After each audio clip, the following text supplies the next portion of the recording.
शाली है जो आज सुदामा जी के चरणों को कन्हैया धो रहे हैं।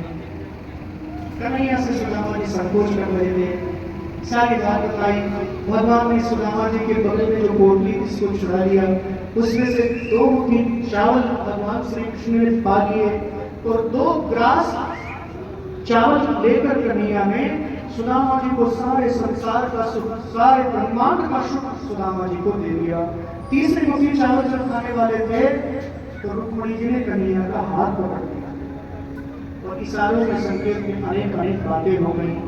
अंत तो भगवान श्री कृष्ण ने अपनी 16,108 रानियों की तरफ से कन्हैया ने सुदामा जी के चरणों में शीश झुकाकर प्रणाम किया। सुदामा जी ने सबको आशीर्वाद दिया।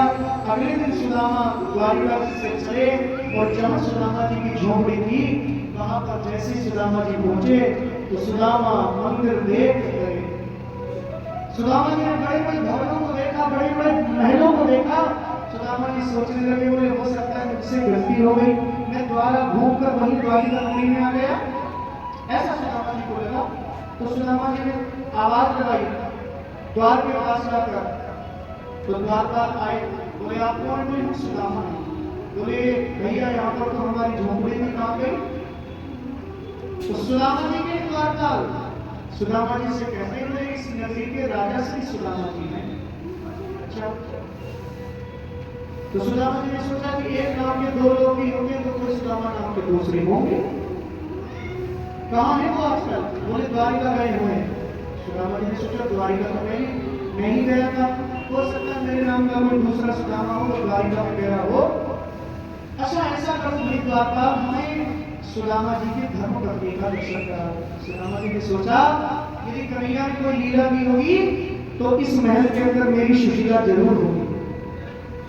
अब सुशीला जी पहले तो झोपड़ी में रहती थी, लेकिन अब तो बड़े-बड़े भवन उनके बन गए।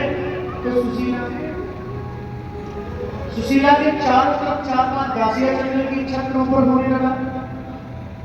आई, सुदामा जी ने दूर से देखा, सुशीला को देखकर सुदामा जी पहचान गए, अब ये हमारी वाली नहीं, हमारी तो बिल्कुल पतली सी थी, एकदम सूखी थी, ये तो बहुत तगड़ी हो गई थी। और हमारी वाली के ऊपर तो छत्र नहीं था, इसके ऊपर तो छत्र है, ये नहीं। सुदामा जी वापस जाने लगे, जैसे ही पीछे से आवाज, स्वामी को क्या आवाज आई, सुदामा जी पहचान गए, ये तो हमारी पत्नी की आवाज है। सुदामा जी ने कहा, देवी सुशीला, इतना बड़ा ये सब बैरों, ये सब महल का द्वार और ये छत्र, ये दासिकाएं, ये सब सेविकाएं, ये सब।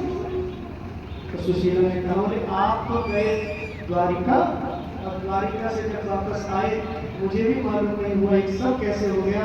मुझे तो लगता है कि आपके सखा द्वारिकाधीश श्री कृष्ण की ही ये लीला है, उन्होंने ये कमाल किया।